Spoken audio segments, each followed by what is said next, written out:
ভক্তবৃন্দের চরণে আমার কোটি কোটি দণ্ডবৎ প্রণিপাত। চৈতন্য চৈতামৃতের মধ্যলীলার সনাতন শিক্ষা শ্রীমৎ মহাপ্রভু সনাতনকে উপলক্ষ করে বিশ্ববাসীকে ভক্তি সিদ্ধান্ত শিক্ষা দান করছে। সমস্ত বৈদিক শাস্ত্রে তিনটি বিষয়: সম্বন্ধ, অবিধেয় এবং প্রয়োজন তত্ত্ব। এই প্রয়োজন তত্ত্বর কথাই আলোচিত হয়েছে। এখন এই যে কৃষ্ণ বিষয়িনী রতি, রতি মানে কৃষ্ণ প্রীতির যে অভিলাষ, তাকেই রসশাস্ত্র ভাষায় বলে রতি। এই রতিটা চারটে পাত্রে থাকে: দাস্য, সখ্য, বাৎসল্য, চারটে পাত্রে। এই যে কৃষ্ণরতি, এই যে চারটে জায়গায় থাকে: দাস্য, সখ্য, বাৎসল্য, মধু। দাস্যরতি হতে সখ্যরতি বড়, সখ্যরতি হতে বাৎসল্যরতি বড়, বাৎসল্যরতি হতে মধুরারতি বড়। কেন বড়? তারপরে দাস্যরতিতে কি আছে না সেবা আছে, সখ্যতে কি আছে সেবা আছে, অভিনমন আছে। বাৎসল্যে কি আছে? দাসের সেবা আছে আর সখার মমত্ববোধ আছে, সেই সঙ্গে আছে মায়ের মমতা। আর মধুরে বললেন দাসের সেবা আছে, সখার অভিনমন আছে, মায়ের মমতা আছে, সেই সঙ্গে আছে নিজ অঙ্গ দিয়ে কৃষ্ণ সেবা। তাই মধুরারতি একবারে সর্বোচ্চ শীর্ষে। বললেন এই পূর্ণতম কৃষ্ণ প্রাপ্তি এই মধুরারতি হতে হয়। মধুরারতি হতে এই মধুরারতি নায়িকা তিন প্রকার: সমর্থা, সমঞ্জসা আর সাধারণী। এই সমর্থারতি কাদের মধ্যে হয়? যার মধুরারতি তিন প্রকার নায়িকা: সাধারণী, সমঞ্জসা আর সমর্থা। কৃষ্ণকে প্রেমে ভালোবাসা। সাধারণী নায়িকাকে না কুব্জা, এর হলেন সাধারণী নায়িকা। সাধারণী নায়িকার কি থাকে? শুধু আত্মসুখ বাঞ্ছা থাকে। তাহলে আত্মসুখ বাঞ্ছা থাকলে তার তো রতি নাম হওয়া উচিত নয়। তা বললেন না, সেই সঙ্গে কৃষ্ণ সুখের বাঞ্ছাও কিঞ্চিৎ আছে, তাই রতি নাম হয়েছে। কীরকম? কৃষ্ণকে দর্শন করার সঙ্গে সঙ্গে সাক্ষাৎ দর্শন সম্ভবা। যেই কুব্জা কৃষ্ণকে দর্শন করলেন, দর্শন করার সঙ্গে এমন অপরূপ রূপের মানুষ দর্শন করে যিনি আমাকে রূপ দেখিয়ে আনন্দান করলেন, আমিও তাকে সেবা দিয়ে আনন্দান করবো, এইটা অন্তরে ইচ্ছা জাগ্রত হল। তাই কিঞ্চিৎ কৃষ্ণ বাসনা রয়েছে, কৃষ্ণ শিক্ষাচ্ছা রয়েছে, সেই জন্যই তার রতি নাম হয়েছে। নইলে কিন্তু রতি নাম হতো না। এখন দেখুন, যখন কংসের ধনুর্যজ্ঞ সভায় যাচ্ছেন কৃষ্ণ আর বলরাম নেমেছেন রথ থেকে, তখন কুবজি কী করছেন? একটি খর্বাকৃতি কুবজি এসে বলছেন সবাইকে চন্দন দিচ্ছে। শৈলেন্দ্রী তো চন্দন দান করছে, তার কাজ হচ্ছে সবাইকে বেশ তৈরি করে শৈলেন্দ্রীর কাজ। চন্দন মালা তিলক দিচ্ছেন। কৃষ্ণ তো কি চিনতে পেরেছেন? কি করে চিনতে পারলেন? এই যে কুবজিকে পূর্বজন্মে কে ছিল? এই কুবজি পূর্বজন্মে শূর্পণখা রাম অবতারী। রামচন্দ্র তখনই বলেছিলেন, কথা দিয়েছিলেন যে দেখো শূর্পণখা, তুমি আমাকে প্রতিরূপে পেতে চেয়েছো তো, আমি তো ভক্তবাঞ্ছা কল্পতরু, আমাকে যে চায় তার বাসনা আমি পূর্ণ করি। কিন্তু রাম অবতারে সেটি সম্ভব নয়, কারণ আমি এই অবতারে এই কল্পতে প্রতধর। একমাত্র সীতাদেবী ছাড়া আর কারো পানি গ্রহণ করব না। কৃষ্ণ অবতারে আমি বহু বল্লভ হয়ে আসবো, তখন তোমার পানি গ্রহণ করব। লক্ষণ তার নাসাকর্ণ ছেদন করেছিলেন, সুর্পনখার নাসাকর্ণ ছেদন করলেন। কেন লক্ষণ নাসাকর্ণ ছেদন করলেন? কেন? সুর্পনখা সে তো কোনো খারাপ ব্যবহার করে না, সে রামচন্দ্রকে প্রতিরূপে পেতে চেয়েছে। রামচন্দ্র বললেন আমি তো বিবাহিত, দেখো লক্ষণ বিবাহিত না। লক্ষণ কি বিবাহিত? রামচন্দ্র মজা মেরে বলছেন, দেখো তুমি লক্ষণের কাজ দাও। লক্ষণের স্বামী তো পন্ডি উর্মিলা ছিলেন না, রসিকতা করে বলছে। তখন লক্ষণ করে তুমি আমাকে গ্রহণ করো। তখন লক্ষণ ক্রোধে কি করলেন? তার নাক এবং কানটা ছেদন করলেন। কেন নাক কান ছেদন করলেন? কারণ এই তো অন্যায় হলো। বললেন না, দেখেন না গোবিন্দকে যখন ভোগ নিবেদন করেন, ভোগ হাতে নিবেদন করতে দেরি আছে, কি আগে তুলসী পাতা দিয়ে গেলেন। কেন? আর অন্য কোনো দেবতা সেখানে দৃষ্টিপাত করবে না, জানবেন তুলসী পাতা যখন পড়ে গেছে এটি গোবিন্দ ছাড়ার কারু নয়। তাই নাক কান কেটে তাকে অঙ্গ বিকল্প রেখে দিলেন, আর অন্য কেউ এই কুব্জার প্রতি দৃষ্টিপাত করতে পারবে না, কারণ সেটি কৃষ্ণ সেবায় লাগবে বলি। তাই কিছু চিনতে পেরেছেন? ওই সুর্পনখা কুব্জা হয়ে এসেছে, আবার গৌরলীলাতে এসেছে। কে বলুন যে গৌরলীলাতে? কাশী মিশ্র শৈলেন্দ্রী, তিনি এই কুব্জায় গৌরলীলায় আবার এলো কাশী মিশ্র হয়ে। কুব্জা চেয়েছিলেন গোবিন্দকে নিজ ঘরে চিরকালের জন্য রাখতে চেয়েছিলেন, সেই বাঞ্ছা গৌরলীলায় পূর্ণ হল। মহাপ্রভু যখন মহাপ্রভু যখন রয়েছেন পুরীধামে, তখন থাকতেন কোথায়? কাশী মিশ্রের আলোয় থাকতেন। ওখানে একটি ছোট্ট কুটি, তার নাম গম্ভীরা, সেখানে থাকতেন। এই কুব্জার এই গোবিন্দ বলে আছে, কুব্জা আমাদেরকে চন্দন দেবে না, নেমে এসো। কৃষ্ণ বলরাম নেমে এলেন, কুব্জা দুজনকেই চন্দন পরিয়ে দিলেন। তখন গোবিন্দ কি করলেন? গোবিন্দ তার দুটি চরণ দিয়ে কুব্জার দুটি চরণ চেপে ধরলেন, আর এই চিবুকটি তুলে ধরলেন। সঙ্গে সঙ্গে কুব্জা অপূর্ব সুন্দর। গোবিন্দ দর্শন করে আনন্দ পেয়েছেন এমন রূপের পুরুষকে, তখন মনে হয়েছে আমিও তাকে সঙ্গদান করে আনন্দ দান করব। বংশবধের পর কৃষ্ণ কুব্জার গৃহে ছিলেন, মদনমোহন মূর্তিতে। মদনমোহন, সেই মদনমোহন পরবর্তীকালে কোথায় গেলেন বন্ধুগিরি? সেই মদনমোহন সনাতন গোস্বামী পদের পূজিত বিগ্রহ। সেই মদনমোহনকে বলে আমি তোমাকে ছাড়বো না। তখন বলে ঠিক আছে, তুমি চোখ বোঝো, আমি তোমার গৃহেই থাকবো।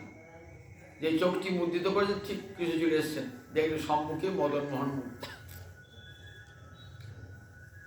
এই কুব্জার রতিকে বলা হয় সাধারণী রতি। সাধারণী রতি, যেখানে নিজের সুখের বাঞ্ছা আছে, সেই সঙ্গে কৃষ্ণকে দর্শন করে কিঞ্চিত কৃষ্ণকে সুখ দান করবার ইচ্ছা হয়েছিল। সমঞ্জসারতী কাকে বলে? নিজ সুখের বাঞ্ছাও আছে, আবার কৃষ্ণকেও সুখ দান করার বাঞ্ছা আছে। এরা কারা? দ্বারকার 16,108 মহিষী, এরা সমঞ্জসারতীর নায়িকা। অর্থাৎ নিজ সুখের বাঞ্ছাও আছে, আবার সেই সঙ্গে কৃষ্ণকেও সুখ দানের বাঞ্ছা আছে। শুধু তাই নয়, এরা নিজ ধর্ম পরিত্যাগ করে গোবিন্দকে প্রতিরূপে গ্রহণ করতে পারেন নাই। এদের পত্নীত্বের অভিমান ছিল, এবং এরা শাস্ত্রীয় নিয়ম মেনে এরা গোবিন্দকে প্রতিরূপে বরণ করেছেন। সর্বধর্ম ত্যাগ এদের হয় নাই, তাই এরা সমঞ্জসারতীর নায়িকা। আর সমর্থারতীর নায়িকা কারা? ব্রজগোপীরা হলেন সমর্থারতীর নায়িকা। এই নায়িকা একবারে তুঙ্গে সর্বশীর্ষে, যারা গোবিন্দকে নিজের সুখের বাঞ্ছা সব গোবিন্দকে অর্পণ করেছেন। বিন্দুমাত্র গোপিকার নিজ সুখের বাঞ্ছা নাই। কৃষ্ণ সুখে তারা সুখী, কৃষ্ণ দুঃখে তারা দুঃখী। নিজের সুখ দুঃখ বাঞ্ছা তারা সর্বতোভাবে পরিত্যাগ করেছেন। গোপিকার নাহি সুখ দুঃখের বিচার, গোপিকার নিজ সুখ দুঃখের বিচার নয়, তাদের সুখ দুঃখ সব কৃষ্ণ সুখে পর্যবসান। শুধু তাই নয়, সমর্থারথীর নায়িকা যা দুস্তজঙ্গে স্বজনং আর্য পথঞ্চ হিত্বা ভেজুর মুকুন্দ পদবী। কে বলছেন? উদ্ধব বলছেন, দেখো গোপীরা কেন জগতের নমস্যা, তারা কি করেছেন? তারা স্বজন ত্যাগ করেছেন, যা ত্যাগ করা যায় না। শুধু স্বজনম আর্য পথঞ্চ আর্যপথ পরিত্যাগ করেছেন, আর্যপথ পরিত্যাগ করেছেন। কৃষ্ণ প্রেমী, কৃষ্ণ অনুরাগে তারা সর্বস্ব গোবিন্দ চরণে অর্পণ করেছেন। তাই এই ব্রজগোপীদের যে প্রেম, একে বলা হয় সমর্থারতি প্রেম। এদের কৃষ্ণ ভালোবেসে কেবল আনন্দ, বিন্দু মাত্র নিজ সুখবাঞ্ছা নাই। রাধানী অন্তরে কি বাঞ্ছা? রাধানী অন্তরে মাত্র বাঞ্ছা, মরে যদি দিলে দুঃখ তার হয় মহাসুখ, সেই দুঃখ মোহরে সুখ বর্জ্য। আমাকে দুঃখ দিয়ে যদি কৃষ্ণের সুখ হয়, তাহলে আমার কাছে সেই দুঃখ আমার কাছে সুখবর্জ্য, সেই দুঃখটা আমার কাছে সুখশ্রেষ্ঠ। ঠিক আছে? জগতে কোনো নারী আমার কথা বলতে পারে? আটা কবি আল গোস্বাইপাদ এই রাধারানীর প্রেমের মহিমার কথা বর্ণনা করতে গিয়ে একটা সুন্দর গল্প শুনিয়েছেন।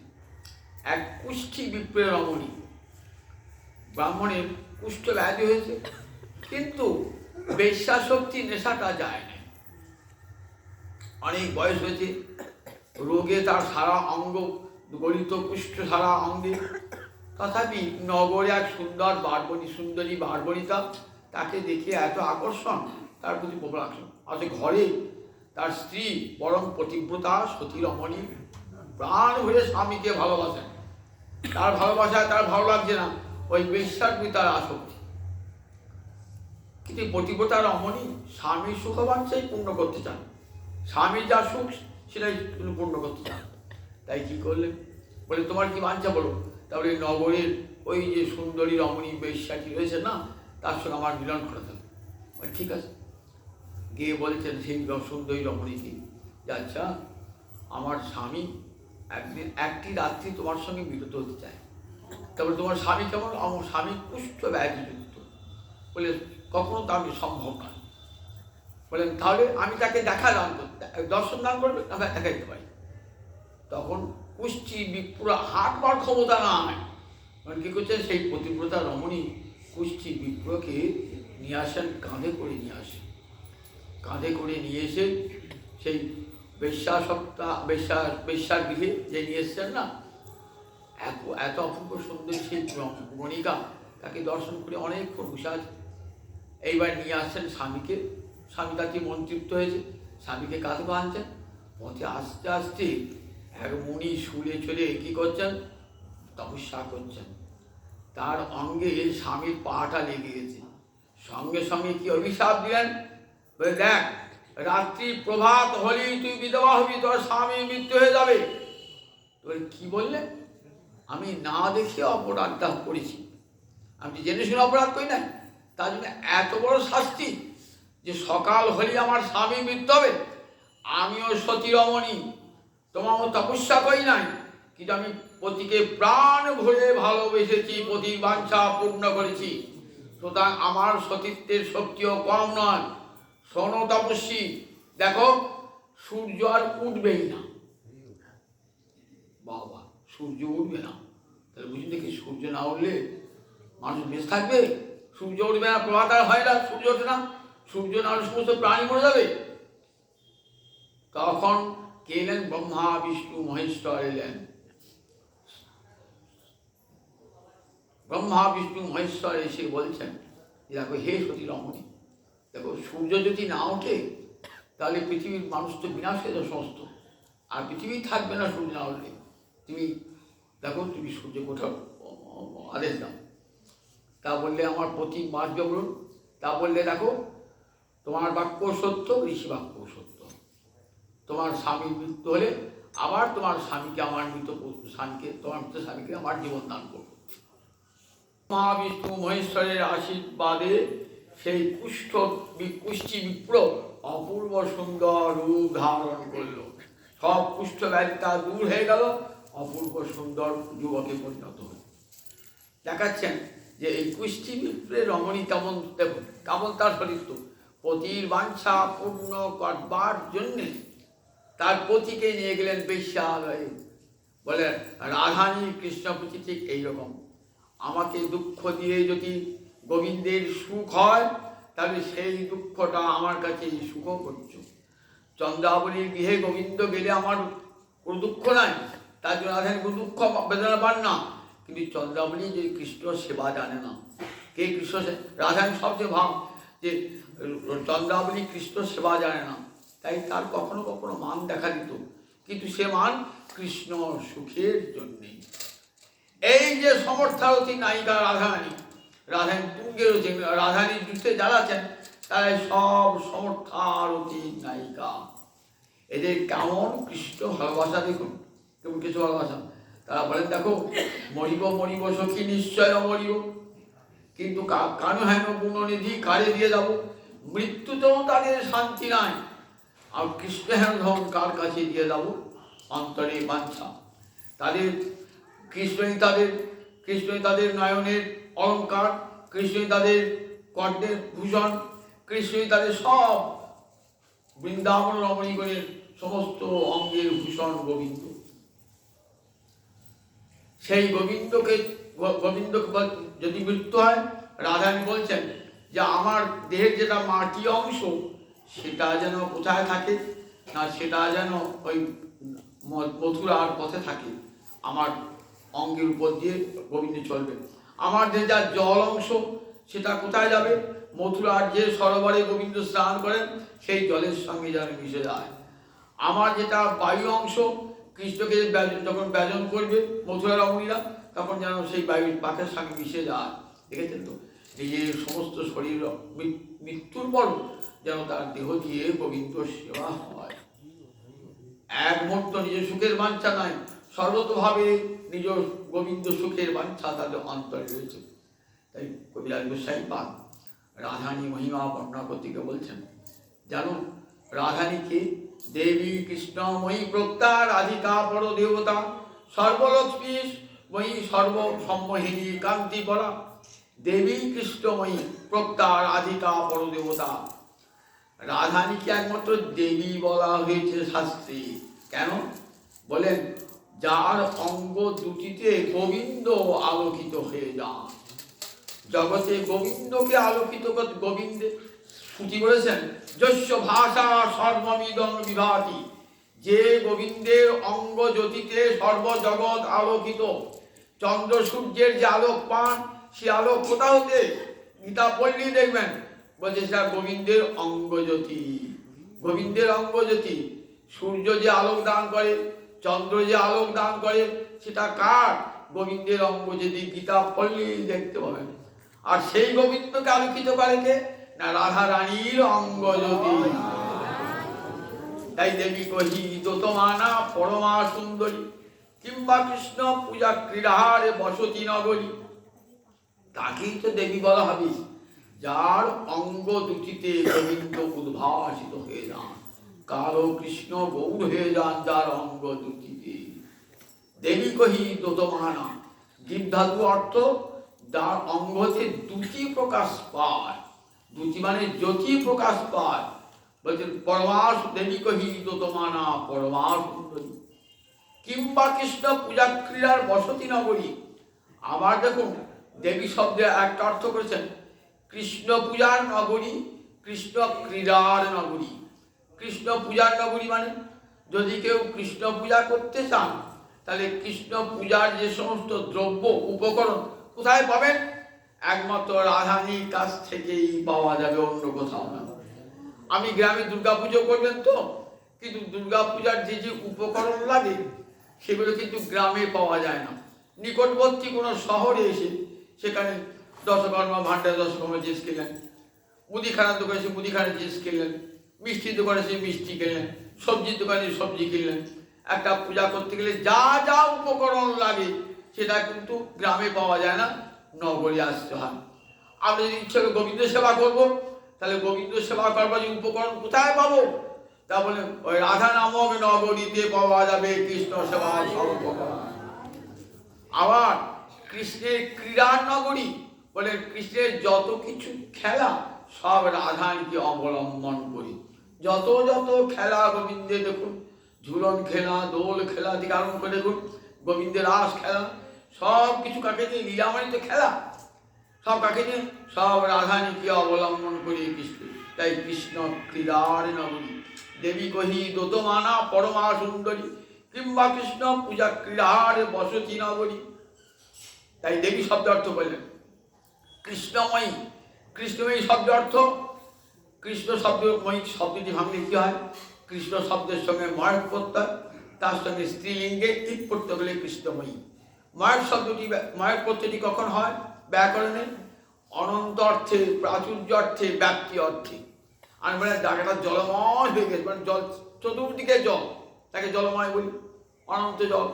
আবার সোনা কি গরম তাকে হিরণময়, অর্থাৎ সোনাজির সপ্তমীটাকে হিরণময় বলি। বলে দেখো অনন্ত অর্থে, প্রাচুর্য অর্থে, ব্যাপ্ত অর্থে, বিকার অর্থে এই ময় প্রতীত হয়। সোনার বিকার তাকে সরস্বতীময় বলে। রাধানী কৃষ্ণ প্রেমের বিকার, কৃষ্ণ প্রণয় করি। সোনার আংটিকা বলি হিরণময়, তাহলে ময়ের প্রত্যেক যোগে হলো সোনার বিকার, তাই হিরণময়। সোনাটা ছিল, তাকে আপনি আংটি তৈরি করেছেন, তাকে আপনি হার তৈরি করেছেন, সেগুলো আমার বলি হিরণময়। তিনি রাধা কৃষ্ণ প্রেমটা রাধারানীর মূর্তি ধারণ করেছে। কৃষ্ণ প্রেম তো চোখে দেখা যায় না, শক্তির কোনো মূর্তি হয় না, শক্তি নিরাকার, শক্তির কোনো মূর্তি হয় না। তাহলে শক্তিকে কে মূর্তি দান করেন? শক্তিমান মূর্তি দান করেন, সবসময় রাখবেন। শক্তির কখনো মূর্তি হয় না, শক্তি নিরাকারা। তাহলে শক্তি যখন মূর্তি হয়, সেই মূর্তিটা কে দান করে? শক্তিমান সেই মূর্তিটা দান করে। গোবিন্দ নিজেই রাধা মূর্তি ধারণ করেছেন, জগতে এই প্রেমের খেলা খেলবেন বলে। তাই রাধা কৃষ্ণ প্রেমের বিকার হলেন রাধারানী। আবার অনন্ত কৃষ্ণ প্রেমের রাধানী মুখ্য, অনন্ত কৃষ্ণ প্রেম। কৃষ্ণময়ী কৃষ্ণ যাহারি অন্তরে বাহিরে, যাহা যাহা নেত্র পড়ে তাহা কৃষ্ণ স্ফুরে। কৃষ্ণময়ী শব্দ অর্থ করছেন কবিরাজ গোস্বামী পাদ। কৃষ্ণময়ী কৃষ্ণ যাহার অন্তরে বাহিরে, যার অন্তরে কৃষ্ণ, বাহিরে কৃষ্ণ। তিনি জগতে কৃষ্ণ ছাড়া আর কিছুই দেখেন না। আমি যেদিকে ফিরাই আঁখি, কৃষ্ণময় জগৎ দেখি। রাধান যেদিকে দেখান না, সেদিকেই কৃষ্ণময়, কৃষ্ণময় জগৎ দেখা। কালো মেঘ দেখলে পারে কি দেখে? কালো মেঘ দেখেছেন, কৃষ্ণ দেখছেন। ময়ূর ময়ূরী নীলকণ্ঠ দেখলে কৃষ্ণকে দর্শন করছে। আমি যদি নয়নে মুদে থাকি, অন্তরে গোবিন্দ দেখি, নয়ন মেলিয়া দেখি শ্যাম। রাধা যখন অন্তর নয়ন দুটি মুদ্রিত করেন, কি দেখে? হৃদয় মাঝে অন্য কোনো পুরুষের ছবি নয়, একমাত্র গোবিন্দের, তার হৃদয় আলোকে দাঁড়িয়ে আছেন। আবার যখন নয়ন উন্মিলন করেন, তখন গোবিন্দকে দর্শন করছেন। নয়ন মেলিয়া দেখি শ্যাম। আমি যদি চলে যাই পথে, শ্যাম যায় মোর সাথে সাথে, চরণে চরণ ঠেকাইয়া।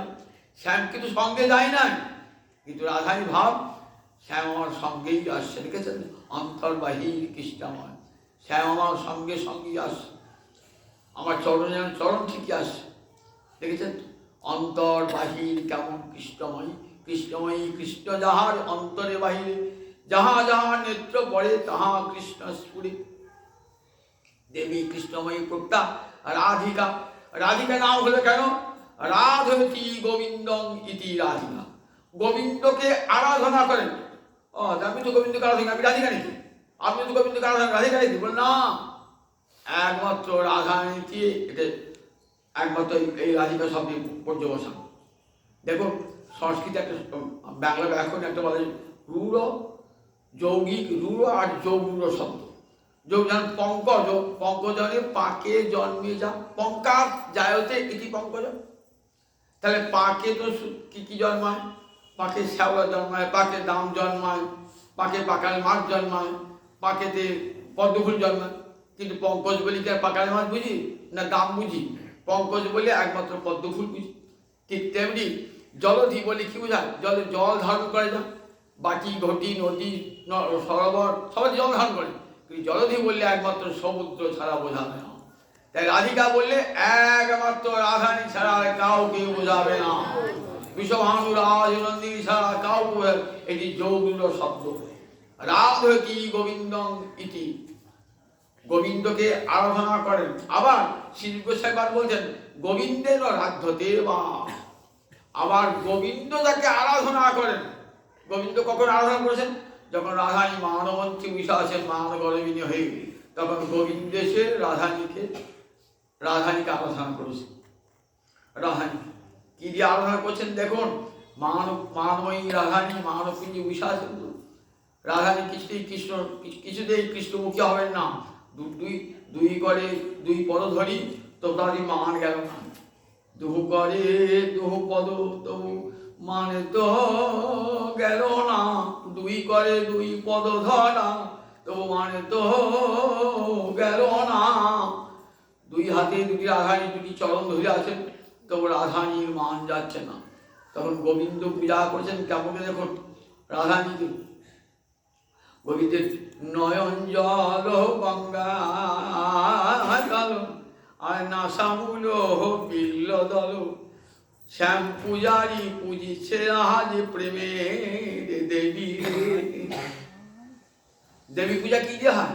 বিল্লপত্র দিয়ে গঙ্গা জল দিয়ে হয়। তো তার রাধানী শ্যাম পূজারি আজ মহাদেবীকে পূজা করবেন কি দিয়ে?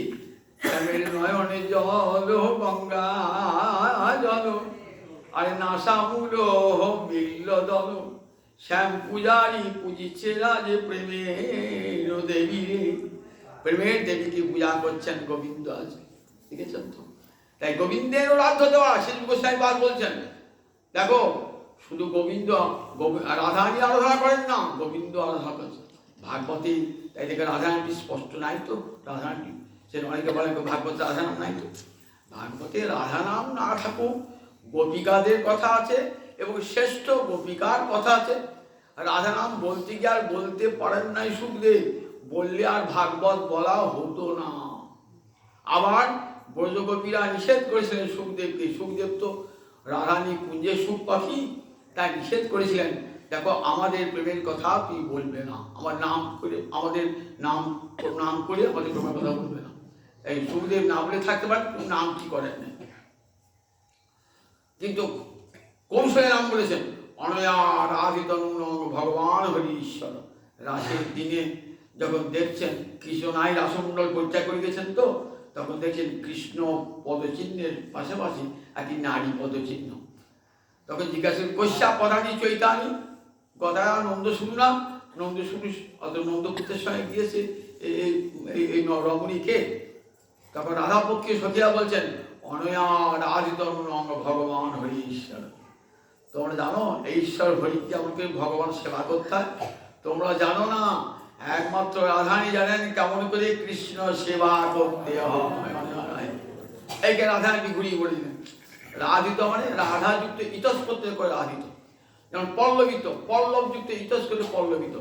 তাই রাধাযুক্ত হয়ে তিনি লিখেছেন আজকে।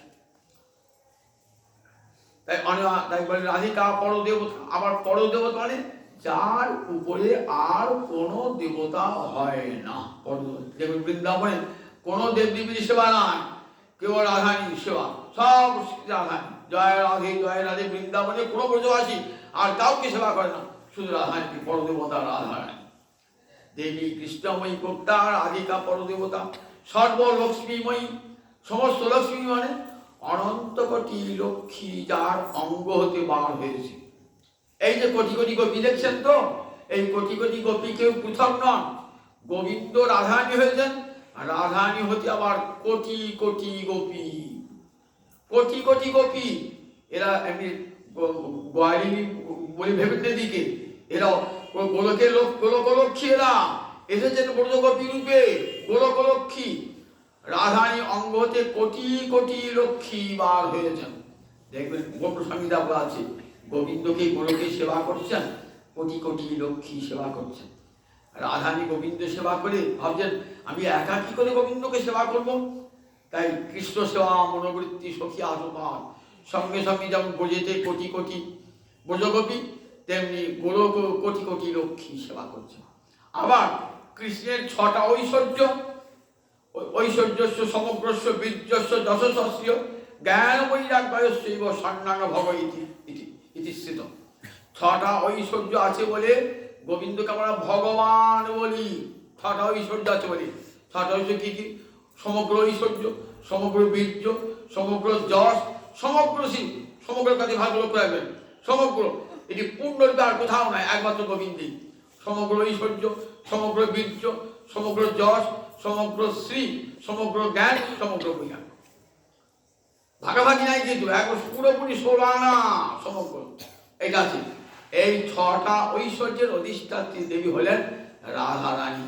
তাই সর্বলক্ষ্মীময়ী, সর্বকান্তি। কান্তি মানে ইচ্ছা, কম ধাতু, 3 প্রত্যেকের কান্তি, কম ধাতুর কামনা করা। কৃষ্ণের যতেক বাঞ্ছা রাধাতেই রহে। কৃষ্ণের যতেক বাঞ্ছা রাধানি জানেন কৃষ্ণ কখন কি বাঞ্ছা করেন, কৃষ্ণের কখন কি ইচ্ছা হয়, সেই বাঞ্ছা একমাত্র রাধানি ছাড়া কেউ জানতে পারেন না। রাধানি সেই কৃষ্ণের বাঞ্ছা সর্বতোভাবে পূরণ করেন। কখনো রাধানি দোল খেলতে ইচ্ছা হলো, কখনো রাধানি ঝুলন খেলতে ইচ্ছে হলো, কখনো রাধানি রাস খেলতে ইচ্ছে হলো, সেটা কে জানেন? একমাত্র রাধা রানী জানেন। তাই রাধানী কৃষ্ণ বাঞ্ছা পূর্ণ করেন বলে তার নাম রাধিকা। কান্তি শব্দের অর্থ বাঞ্ছা, বলে কৃষ্ণ বাঞ্ছা পূর্তিরূপী করে আরাধনে, অতএব রাধিকা নাম পুরাণে বা খানি। কবিরাজ গোস্বামীপাল বলছেন তাই তো তার নাম রাধিকা। কৃষ্ণ বাঞ্ছা পূর্তি করেন বলি তার নাম রাধিকা। দেবী কৃষ্ণময়ী প্রত্যা রাধিকা পরদেবতা, সর্বলক্ষ্মী সর্বকান্তি সম্মোহিনী, সম্যক রূপে মোহিত করে দেয়। এই জগৎ গোবিন্দ কাকে মোহিত করে? জগৎ মোহন কৃষ্ণ। কৃষ্ণ জগৎকে মোহিত করে দেয় তার রূপে, তার গুণে, তার মাধুর্যে। জগৎকে তার বংশীধ্বনিতে জগৎ মোহিত হয়ে যায়। ব্রহ্মা বিষ্ণু সব মহেশ্বর পাগল হয়ে আছেন গোবিন্দের রূপে, গোবিন্দের গুণে, গোবিন্দের বংশীধ্বনিতে পাগল হয়ে রয়েছেন। তারা মোহিত হয়েছেন, উন্মত্ত হয়েছেন। আর সেই গোবিন্দ জগৎকে উন্মত্ত করছেন। সেই প্রেমের এক কণা যদি কেউ পায়ে পাগল হয়ে যায়, কৃষ্ণ প্রেমের এক কণা পেয়ে পাগল হয়ে যায়, আর সংসারে থাকে না। রাজর্ষি ভরত, দেখুন মহারাজ অম্বরীশ, সেই প্রেমের একটু কণা পেয়েছিলেন, সংসার পরিত্যাগ করে পাগল হয়ে বেরিয়ে ঘর থেকে। বলে আর সেই গোবিন্দকে পাগল করে কে? গোবিন্দকে মোহিত করে কে? রাধা রানী। জগত মোহন কৃষ্ণ তাহার মোহিনী, অতএব সমস্তের পরা ঠাকুর রানী। কৃষ্ণ জগৎমোহন আর কৃষ্ণকে মোহিত করেন আমার রাধারানী, তাই তার নাম পরা ঠাকুরানী। অর্থাৎ যার উপরে আর কোনো দেবী নাই, রাধারানী করে। জগৎমোহন কৃষ্ণ তাহার মোহিত, জগৎকে মোহিত করেন কৃষ্ণ। আর রাধারানী কি করেন? রাধারানী তাকে মোহিত করেন। তাই মহাভাব স্বরূপিণী রাধারানী গোবিন্দকে মোহিত করেন। তাই রাধারানী পরা ঠাকুরানী। দেবী কৃষ্ণময়ী প্রত্যা রাধিকা পরদেবতা, সর্বলক্ষ্মীময়ী সর্বসম্মোহিনী কান্তি পর। এইবার বলেন এই যে সমর্থারথী নায়ক নায়িকা, বলেন কে নায়ক? নায়ক শ্রেষ্ঠ ব্রজেন্দ্র নন্দন কৃষ্ণ নায়ক শিরোমণি, আর নায়িকা আর শিরোমণি রাধা ঠাকুরানী। ভালোবাসা থাকে কোথা? আলম্বন, আশ্রয় আলম্বন, বিশাল আলম্বন। এই যে সমর্থকদের প্রেম ভালোবাসা, সেই ভালোবাসা আশ্রয়কে রাধারানী হলেন আশ্রয়, আর গোবিন্দ হলেন বিষয়। রসের আলম্বন থাকে, বিষয়ালম্বন এবং আশ্রয়ালম্বন। যেমন মা ছেলেকে ভালোবাসে, তো তাহলে মা হলেন আশ্রয় আর ছেলে হলো বিষয়। মা যে ভালোবাসা, সেই ভালোবাসা কাকে ভোগ করাবেন? ছেলেকে ভোগ করাবেন। স্বামী স্ত্রী স্বামীকে ভালোবাসে, তাহলে ভালোবাসা তৈরি হয় কোথায়? স্ত্রীর হৃদয়ে। তাই স্ত্রী হলেন আশ্রয়, স্বামী হলেন বিষয়। তেমনি রাধারানী হলেন আশ্রয়। ওই যে কৃষ্ণ প্রেম তৈরি হচ্ছে রাধারানীর হৃদয়ে, সেই প্রেম সুধা কাকে খাওয়াবেন? গোবিন্দকে। গোবিন্দ হলেন বিষয়। তাই রসেতে কি চাই? নায়ক আর নায়িকা। নায়িকা হলেন আশ্রয়, নায়ক হলেন বিষয়। নায়ককে এই এই কৃষ্ণ প্রেমের নায়ককে তাহলে ব্রজেন্দ্র নন্দন কৃষ্ণ, নায়ক শিরোমণি, নায়িকার শিরোমণি রাধা ঠাকুরানী। এই বললেন নায়ক ক প্রকার, আর নায়িকা শুনলেন তো সাধারণী, সমঞ্জসা, সমর্থা। আর নায়ক 4 প্রকার নায়ক। কি কি? ধীরোদ্ধত, ধীরোদাত্ত, ধীর ললিত, ধীর প্রশান্ত। বৃন্দাবনে শ্রীকৃষ্ণ ধীর ললিত নায়ক, ধীর ললিত নায়ক, সবসময় কুঞ্জ ক্রীড়া ব্রজগোপীদের সঙ্গে খেলা সে মত্ত হয়ে রয়েছেন ভগবান। এই যে ধীর ললিত নায়ক, সবসময় প্রেয়সী বস, প্রেয়সীর বশীভূত এই কৃষ্ণের 64 গুণের কথা বর্ণনা করেছেন।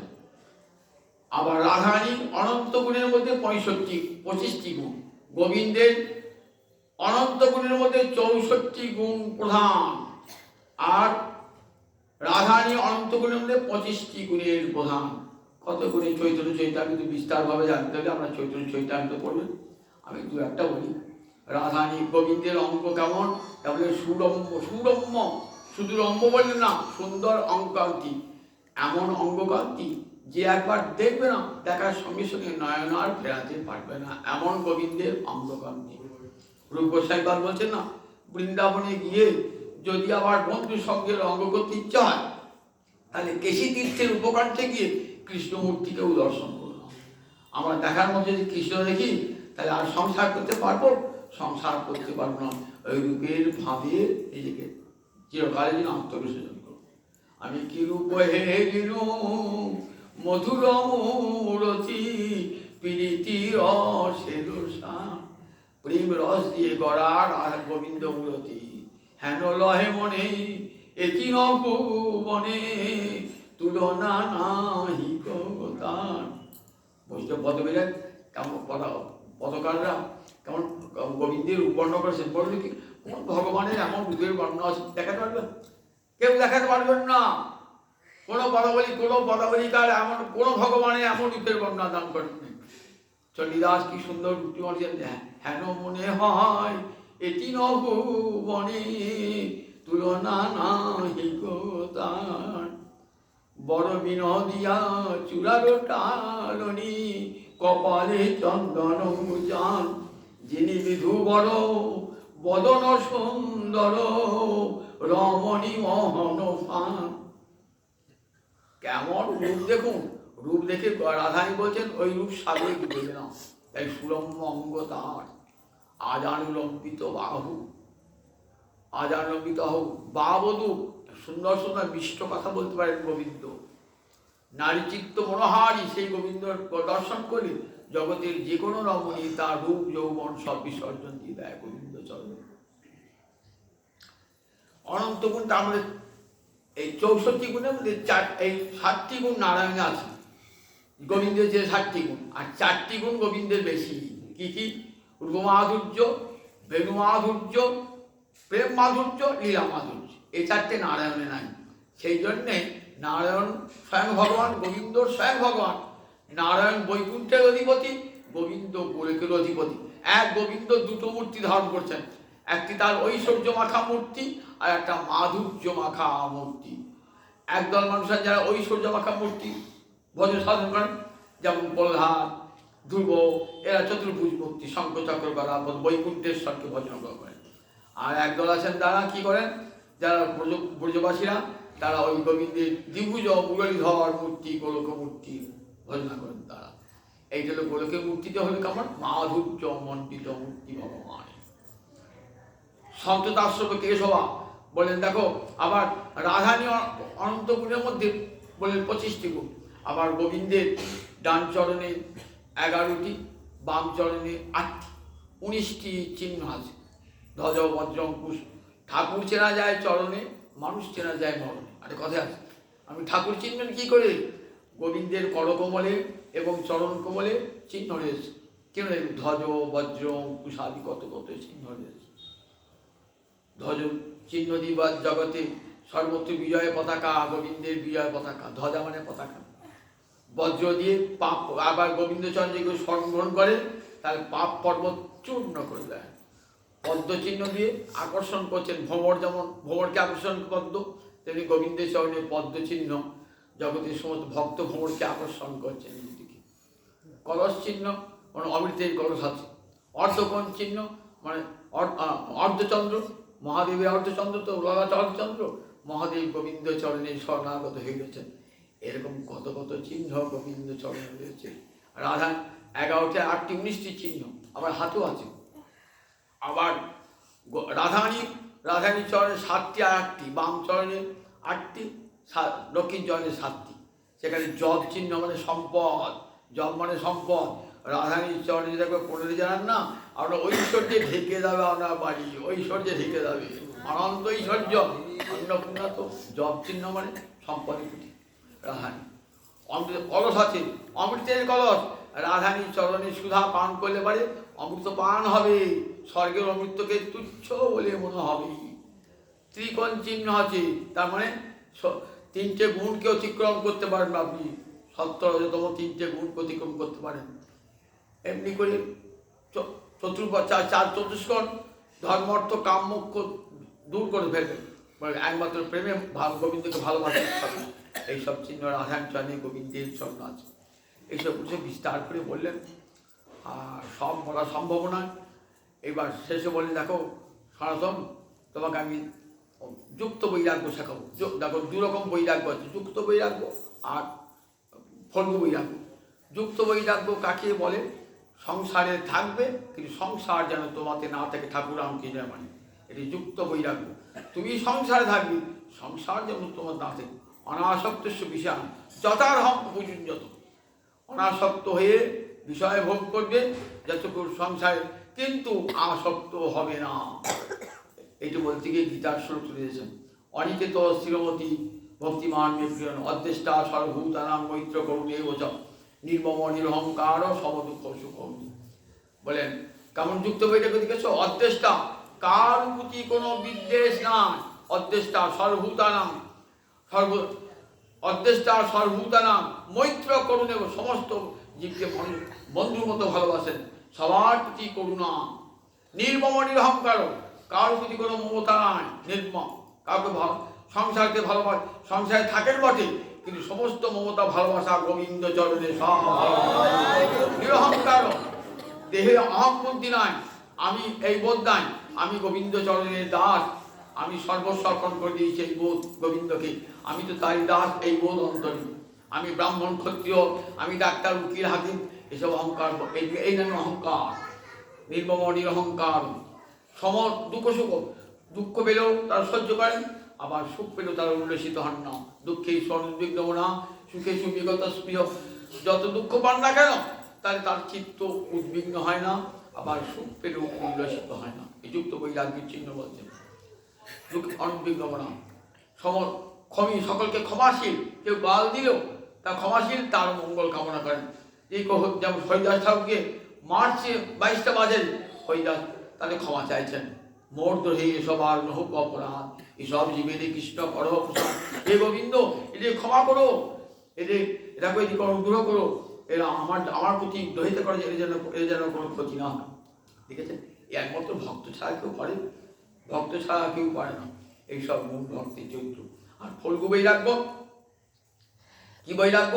গোবিন্দের প্রসাদ পর্যন্ত পরিত্যাগ করে প্রাপঞ্চিক বুদ্ধিতে। বলে দেখো বৈরাগ্য গ্রহণ করেছে কিন্তু হরিসম্বন্ধী বস্তু ন, তাকেও পরিত্যাগ করছে। দেখবে অনেকে বলে না আমি প্রসাদ খাই না, আমি তো ব্রহ্মচারী, আমি বনবাসী, আমি বৈরাগী, খাই না। বলে কি তোমার বৈরাগ্য গো? এমন বৈরাগ্য তোমার? বৈরাগ্য শব্দ অর্থ বিরাগস্য ভাব বৈরাগ্য, দুটো অর্থ হয়, একটা সংসারের বিতৃষ্ণা আর একটা গোবিন্দের ভালোবাসা। গোবিন্দের ভালোবাসা, গোবিন্দের প্রসাদকে তুমি জগতে প্রসাদ বলে ভোজ মনে করলে, তাই পরিত্যাগ করলে, হরিসম্বন্ধী বস্ত্র পরিত্যাগ করলে, তোমার বৈরাগ্য ফল্গু বৈরাগ্য। ফল্গু বৈরাগ্য মানে ফল্গু নদীর উপরে কি দেখবেন? বালি, তলায় জল। তবে লোকটা দিয়ে বলে হ্যাঁ কেউ কাপড়গ্রস্ত, বোধহয় কোনো সংসারে আসক্তি নাই। তার সংসারে বেশি আসক্তি দেখবেন, উপরে বৈরাগ্যের বেশটা ধারণ করেছে, সংসারে তার বিশেষ আসক্তি। কলিকালের বৈরাগ্য তো বৈরাগ্য রসশোষণ বলে, এনে ফল্গু বৈরাগ্য। কখনো ফল্গু বৈরাগ্য দেখাবেন না। সব রঘুনাথ দাস গোস্বামীকে কি বললেন? যাও স্থির হও, ঘরে যাও, না হও বধ, ক্রমে ক্রমে পায়ের ভব সিন্ধু। সংসারে থাকবে কেমন করে? সংসারে যার মনটা না থাকে, মনটা গোবিন্দ চরণ রূপ সনাতন সব। কেউ ফল্গু বৈরাগ্য না, যুক্ত বৈরাগ্য গ্রহণ। বৃন্দাবনে রয়েছেন যুক্ত, ছেঁড়া কাঁথা নেড়া মাথা, দেখবেন কি বৈরাগ্যের আদর্শ। এমন বৈরাগ্যের আদর্শ কেউ দেখাতে পারে জগতে? মলিন বসন দিয়ে গায় আমার রঘুনাথ দাস গোস্বামী ধুলায় গোটায় বুঝে ধুলায় বাড়াবাড়ি যাচ্ছেন, রাজার ছেলে হয়ে যাচ্ছেন, ধুলায় লোটাচ্ছেন। স্বরূপ সনাতন শব্দকে সব রাজার সন্তান, কত সম্পদ হেরায় ফেলে দিয়ে হা কৃষ্ণ বলে কাঁদছেন বৃন্দাবনের কত কত। কেমন বৈরাগ্য দেখেছেন? এমন বৈরাগী যখন দেখাতে পারবেন একটাও? এমন সন্ন্যাসী দেখাতে পারবেন? এমন সন্ন্যাসী এমন বৈরাগ্য দেখাতে পারবেন? যে সন্ন্যাসী বৈরাগ্য দেখেন ভোগের একবারে অহংকারে মস্ত ভোগে, আমি সন্ন্যাসী সুতরাং আমি সবার থেকে পৃথক। দেখুন আর ভোগের দেখুন তাদের কেমন ভোগ, এতটুকু ভোগ ত্যাগ নাই। আমাদের সংসার যুগে ত্যাগ আছে, কিন্তু সন্ন্যাস গ্রহণ তাদের ত্যাগই নেই। ত্যাগ শিখতে হলে বৈরাগ্য শিখতে হলে গোস্বামী পাদগুলির কাছে কি অপূর্ব ত্যাগের উদাহরণ দেখেছেন তো। রঘুনাথ দাস গোস্বামী পাদ, সনাতন গোস্বামী পাদ, এদের ত্যাগ বৈরাগ্য দেখো। এই ত্যাগ সনাতনকে শেখালেন, যাও বৃন্দাবনে গিয়ে তুমি কী করবে না, সেখানে বৈষ্ণব সিদ্ধান্ত, বৈষ্ণব স্মৃতিশাস্ত্র রচনা করবে এবং সব শাস্ত্রের প্রমাণ দিয়ে দিয়ে হরিভক্তি বিলাসাদি সব শাস্ত্র, একাদশী, জন্মাষ্টমী, রাধাষ্টমী, মহাদ্বাদশী কবে কি পালন হবে তুমি সে হরিভক্তি বিলাসে সুন্দর বিচার করে দেখাবে। এই বিচারগুলি যারা পড়েন ঠিক মতো, তারা ঠিক মতো কোন একাদশী কোন দ্বাদশী তারা বিচার করতে পারেন। সংস্কৃত ভাষায় লেখা তো, আবার তাতে আমার সনাতন গোস্বামী পাদ একটা টিকা করছেন, দিগদর্শী টিকা করে দিয়েছেন। সেখানে যদি কোনো জায়গায় কোনো সন্দেহ দেখা যায়, কোনো সংশয় দেখা যায়, সেটি করবার জন্য সনাতন গোস্বামী পাদ বলে একটা টিকা লিখে দিয়েছে, তাদের পরিষ্কার আসা। যেমন একগত জয়ন্তী মহারাষ্ট্রানি অনেক সংশয় দেখাচ্ছি, পরিষ্কার লেখাছে শুক্লপক্ষের একাদশীতে জয়ন্তী মহারাজ শব্দটি রহি নক্ষত্রে যোগা, কিন্তু সূর্যাস্ত কাল পর্যন্ত থাকতে হবে দ্বাদশী, নইলে হবে না সূর্যাস্ত কাল পর্যন্ত। কিন্তু সূর্যাস্ত কাল পর্যন্ত ছিল না, সুতরাং জয়ন্তী একটা মহাদশী হবে না, একাদশী হবে, পুত্র একাদশী পালন হবে। এগুলো বিচার আছে, এগুলো বিচার করে শিখতে হয়, পড়তে হয়, জানতে হয়, তবেই তো এগুলো বলা যায়। এইগুলি সব মহাপ্রভু বললেন সংস্কৃতি, এগুলি সব বৈষ্ণব শিক্ষা করে প্রত্যেকটা শাস্ত্রের প্রমাণ দিয়ে কোনো পৃথক কোনো মতবাদ নয়, বলে এইটাই যথার্থ শাস্ত্রীয় মতবাদ এবং সকলের মান্য, কি বৈষ্ণব কি শাক্ত কি শৈব সকলে এমনভাবে গুণ চর্চা করবে যাতে সকলের মান্য হয়। এবং বৃন্দাবনকে লুপ্ত তীর্থ উদ্ধার করবে। বৃন্দাবনে অনেক তীর্থ লুপ্ত হয়ে গেছে বৃন্দাবনে, যেমন শ্যামকুণ্ড, রাধাকুণ্ড সব লুপ্ত হয়ে গেছে।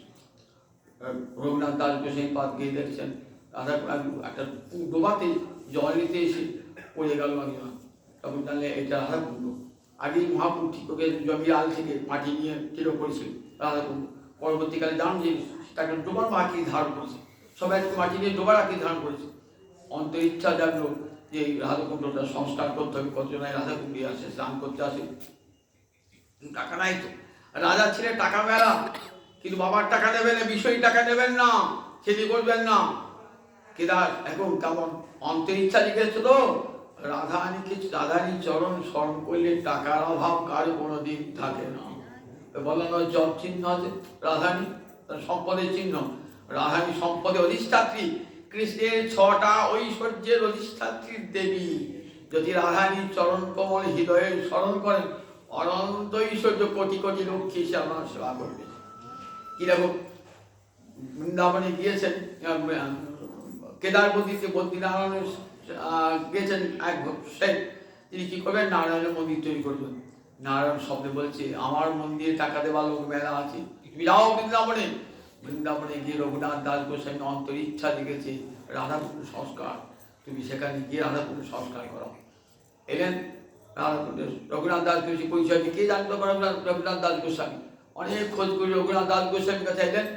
রঘুনাথ টাকা দিতে চাইলেন, বললেন আমি টাকা স্পর্শ করি না, তুমি ডাইনি থেকে মন্দির এই রাধাকুণ্ড সংস্কার করে দাও। ডাইনি থেকে রাধাকুণ্ড সংস্কার করলে আজকে রাধাকুণ্ডের রূপ দেখছেন না, এসব গোস্বামী পাদের করা, সব গোস্বামী পাদে। বৃন্দাবনে গিয়ে যত লুপ্ত তীর্থ উদ্ধার আজকে দেখবেন যে বৃন্দাবনে সবই বাঙালি গিয়ে করেছে। বাঙালি ঠাকুর গৌর হয়ে এসেছিলেন, তাই সব বৃন্দাবন আজ দেখছেন এমন অবস্থা করে সবই বাঙালি ঠাকুর সেখানে গিয়ে করেছেন। বশী গোবিন্দ, গোপীনাথ, মদন মোহন এগুলি সব প্রতিষ্ঠা করেছেন গিয়ে আমাদের গোস্বামী পাদায় গিয়ে। আজকে যে বৃন্দাবনের চেহারা দেখছেন, সেই বৃন্দাবনের চেহারা মূলে গোস্বামী পাদের দান এবং বাঙালির দান। এমনি করে বলে দেখো এই প্রেম প্রয়োজন তত্ত্ব, এই প্রেমটি যতক্ষণ হৃদয়ে না আসে ততক্ষণ কৃষ্ণ সেবা হয় না। তাহলে সম্বন্ধ তত্ত্ব কৃষ্ণ, অভিধেয় তত্ত্ব কৃষ্ণ ভক্তি, আর প্রেম হলো প্রয়োজন তত্ত্ব। খুব সংক্ষেপ বলি, এই বিশাল প্রেমের দার্শনিক ব্যাখ্যা বিশ্বে এই গোসাইপাদ যা নিয়ে গেছেন না, আর কেউ দান করতে পারেন না। ভক্তি রসামৃত সিন্ধু, উজ্জ্বল নীলমণি পড়ে দেখবেন, সংস্কৃত ভাষায় লেখা তো অনেক কিছু পড়তে পারে না, বলি এগুলো আর গ্রাহ্যের মধ্যে আনে না। আর প্রীতি সন্দর্ভ, কেমন প্রেমের দার্শনিক ব্যাখ্যা, প্রীতির দার্শনিক ব্যাখ্যা। যদি কোনোদিন কোনো শিক্ষিত মানুষ তার আগ্রহ জন্মায়, সংস্কৃত ভাষার যদি পাণ্ডিত্য লাভ করতে পারে, তাহলে দেখবেন গোস্বামীপাদা কি সম্পদ দেখে লিখেছেন। আর কার কাছে যেতে হবে না, এত বিশাল সম্পদ দেখে লিখেছেন। এমন প্রেমের দার্শনিক ব্যাখ্যা বিশ্বের আর কেউ দেন না। বিশ্বের সমস্ত পণ্ডিতেরা উচ্চকণ্ঠে প্রশংসা করেছেন যে দেখো, কোনো বিদেশি, কোনো আমেরিকা বলুন, ইংল্যান্ড বলুন, রাশিয়া বলুন, এত বড় বড় পণ্ডিত রয়েছেন, তারা পর্যন্ত এই রূপ গোস্বামী ভক্তি রসামৃত সিন্ধু, উজ্জ্বল নীলমণি, সিন্ধু গোস্বামী প্রীতি সন্দর্ভ, তারা পড়ে অবাক হয়ে যান যে এমন গ্রন্থ ভারতবর্ষে ছিল। বিশ্বে আর এতখানি এই যে প্রেমের দার্শনিক ব্যাখ্যা, বিশ্বে তারও আর বহু ধর্ম আছে, কেউ দান করতে পারেন না, একমাত্র গোস্বামীপাদরা দিয়েছেন। আমার কথা দিবেন, আমরা যদি সত্যিকারে পড়েন আগ্রহ নিয়ে, দেখবেন যে সত্যিকারে যে কত বড় দান এই গোস্বামীপাদগণের দান, বিরাট দান। তাদের সৎসন্দর্ভ, বিরুদ্ধ মাধব নাটক, ললিত মাধব নাটক, এত সব সংস্কৃত ভাষায় লেখা। আর ভারতবাসীর মধ্যে বিশেষ করে বাঙালি সংস্কৃত ভাষায় বড় অনভিজ্ঞ, তারা রামায়ণ মহাভারত করতে পারতো না বাঙালি না লিখতেন, যার ফলে এইগুলি সব আজ অকথিত হয়ে আছে। এই ব্যাখ্যা তো হয় না, লোকে করে জানতেও পারে না। কিন্তু সম্পদ তো থেকেই যাবে, তা তো নষ্ট হয় না, নষ্ট হয় না। তাই আমি সংক্ষেপ শোনালাম, এরপর থেকে আরম্ভ করবো। আজ সনাতন শিক্ষা শেষ করিলাম সংক্ষেপ বলে। আর যদি আমি বলতে চাই বিস্তার করি, আরও সমাজ লাগবে, আপনাদের বিরক্তি উৎপাদন হবে। সেই জন্য আমি পরের রবিবার থেকে অন্য প্রসঙ্গ আলোচনা করব। বিশেষ করে অনেকে আমাকে বলেছেন ভ্রমর গীতা করবার জন্য। আগামী রবিবার থেকে উত্তম সন্দেশ এবং ভ্রমর গীতা আলোচিত হবে। আপনারা আসবেন, জয়েন্ট